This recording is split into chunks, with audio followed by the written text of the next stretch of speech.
Hey guys, thank you so much for watching. I really can't tell you how much I appreciate it. I hope you enjoyed this video. He had gone because of his New Year's resolution. This year, Howard was going to visit a town he had never been to before and stay the weekend. He decided on a small town in Massachusetts. Squall's Mill was a quaint little place with the traditional small town feel. Mom and pop shops lined Main Street, while a large banner ran overhead, declaring the annual chili cook-off would be held the following Friday at Montgomery Lake. It was on this street that Howard found himself walking cheerily along, smiling at all of the faces he saw on his journey to the charming little bed and breakfast he had booked over the phone. "You're gonna love it here," the woman who had taken his reservation had said. "Nobody ever wants to leave." The house was an old Victorian, surrounded by fields for at least a mile on every side. As soon as his foot hit the front step, the door opened, and he was greeted by an older woman in a green sweater and khaki pants. She ushered him into the foyer with a large smile and a warm hug. As she wrapped her arms around him, he could feel a sharp prick in the side of his neck. He winced and put his hand over the stinging pain. "Oh shoot, those darn honeybees are at it again. I'm so sorry, Mr. Parish, let me grab you an ice pack." He turned and saw a few of the venomous insects buzzing around a bush next to the porch. "That's all right," he said. "I grew up on a farm in Iowa. I've been stung so many times playing out in the fields that I've lost count. I'll be okay." She asked him if he was sure, before giving him a tour and telling him that dinner would be served at 5:30. Howard thanked her and decided he would take a nap before it was time to eat. At 5 o'clock, the alarm he had set on his phone woke him up. He opened his eyes to see a girl standing in the corner of his room, just standing there watching him. He sat up straight and flicked the bedside lamp on. "You need to leave," the girl whispered before he could get one word out. "I think you have the wrong room. Leave now," the girl said in a serious tone. Her eyes were wide and blue, and Howard could see that the girl was fighting back tears. "I don't understand. Who are you? Are you staying here with your parents or something?" Just then, there was a knock at the door. "Mr. Parish, are you all right? I just wanted to check on you after that dreadful bee sting." It was the owner, the woman who had introduced herself as Mary Beth on the tour. Yeah, I'm fine. Thank you for asking," Howard called back, unconsciously rubbing the side of his neck. There was a pause. "Dinner is in 25 minutes, Mary Beth said, foregoing the usual cheeriness in her voice.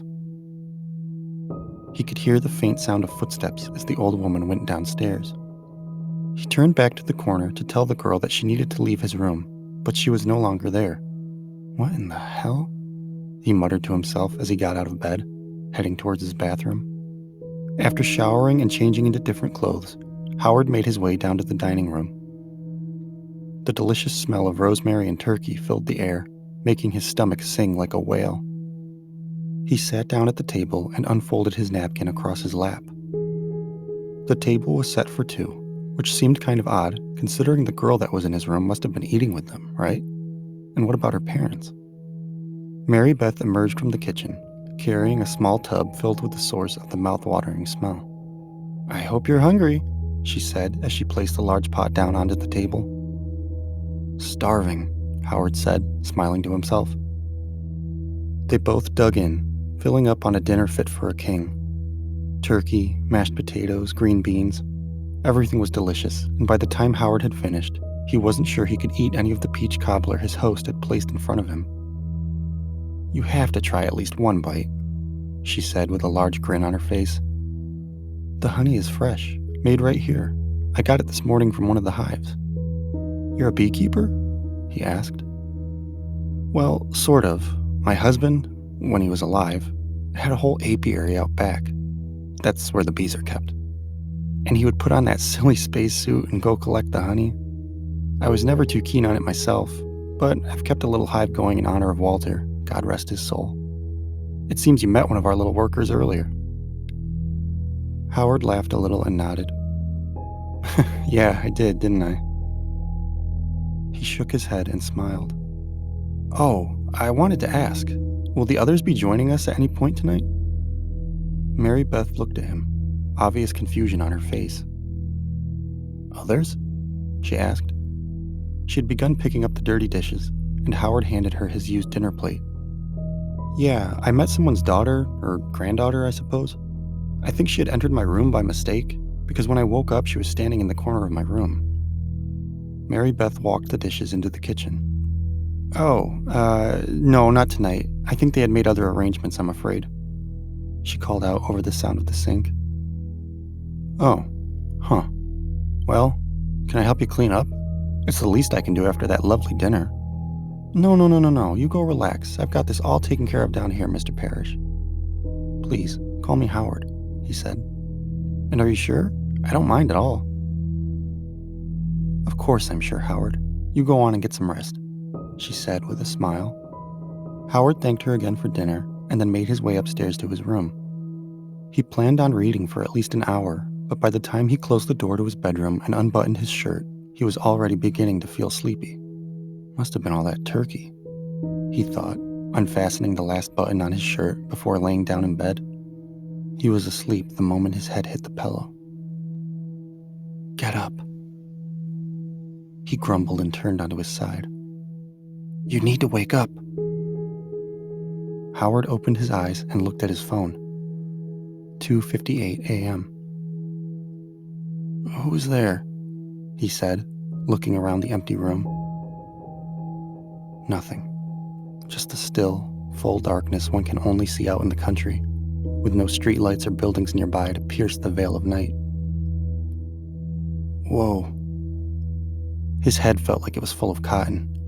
His mouth was as dry as the sands of the Mojave Desert.